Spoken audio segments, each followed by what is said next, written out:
એક ગામમાં બે માણસને જુગાર રમવાની ટેવ, હાથે માઠેમાં આવે ને તે જુગાર રમતા હોય ગંજી પાના લઈને. ને તમારે જો ગંજી પત્તે રમતા હોય ને બધા જે પાના લઈને જુગાર રમતા હોય ને એ ત્યાં આમ રમતા હોય ને પેલા બે પાના ખોલે, બે બાદશાહ દેખાય, ત્રીજું પાનું ન ખોલે, ડાયરેક્ટ એમનું હોય કે હું હો આવ્યો, પેલા જોતો ખરો ને કે સે હું એમ, એટલે પછી બીજો પાછો કંઈક બીજું તો નથી કે હું 200 આવ્યો એમ, તો ઓલાનો પાછો 300 હાલવાનો વારો આવે ને ત્યાં ઓલા આમ બળ કરીને એમ ત્રીજું પાનું ખોલે, આમ જાણે કેમ પથ્થર તોડતો હોય એમ આમ ભીંગ દે બે હાથે આમ બળ કરે, ત્રીજી શું નીકળે ફૂલીની તીડી. હા પછી જે નાખ્યા હોય ને એ જાય એમ, એટલે જોઈને ન રમે એમ. ત્યાં ગામમાં બેને જુગાર રમવાનો હાથે માઠેમાં આવે ને જુગાર રમવા બે માણા વૈયા જાય.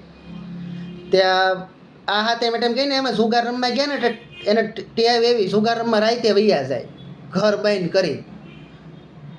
તે રાતે 12 વાગ્યા લગી 1-2 વાગ્યા લગી જુગાર રમે એમ, જ્યાં સુધી મજા આવે ને હારી ન થાય ને ત્યાં સુધી રમે.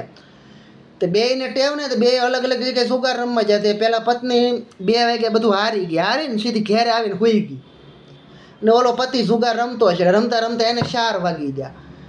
તે એ 4 વાગ્યા બધું હારીને થોડું ઘણું જીત્યો હશે, થોડું ઘણું હારીને ઘેરે આવ્યો એમ. તે આપણને ખબર છે કે જ્યારે જુગાર રમીને આવીને તો એમ સપના એવા જ આવે જુગારના એમ. તો સપનામાં બેનને સપનું આવ્યું જુગાર હુતા બેનને સપનું આવ્યું કે 3 ગોળ ગલ્લા આવ્યા એવું એમ. તે આમ 2 પાના આમ ખોલ્યા ને 2 ગલ્લા દેખાણા, ત્યાં ઓલે આમ દરવાજો ખોલ્યો, ઓલી કે દરવાજો આમ ખખડાયો હોય કે ખોલતો, તો ઓલી કે 3 ગલ્લા, તો ઓલો કે ત્રીજો ચોથો ગલ્લો બહાર ઊભો હોય કે તું પેલા કે આને અંદર લે એમ. આ કે નગર કે ખોટો કે વરસાદનો ભીંજાય છે પલ્લે છે તું કે આ ગલ્લાને પેલા અંદર લે, નગર સવાર સુધી રહે ને તો જોકર થઈ જાય. એટલે ઘણા આદત હોય હાથે મેઠેમાં જુગાર રમવા વૈયા જાય. પૈસા ન હોય કે ન હોય ને તો કોઈક પેલી માગીને લઈ આવે કે લાવો તો અમારે આ કામ છે એમ કરીને મેં જુગાર રમવા વૈયા જાય એમ. પછી જીતે તો આ ઠીક છે, પછી હારે તો કે એનું એ કે પછી કે બાના બતાવી રાખશું આમ ને તેમ ને ઓલું થયું ને ફલાણું થયું ને આવું થાય એમ. એટલે જુગાર રમવામાં ક્યારેક ધ્યાન રાખવું એમ.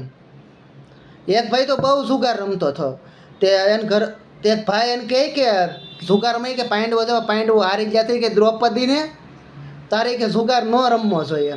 તો ઓલો કે એટલે જ કે હું જુગાર રમવું એ કે. હવે એ તમે વિચારો કેટલો કંટાળ્યો હોય છે ને પત્નીથી એમ. હા કેટલો એમ ગળે આવી ગયો છે ત્યારે ઓલું થયું.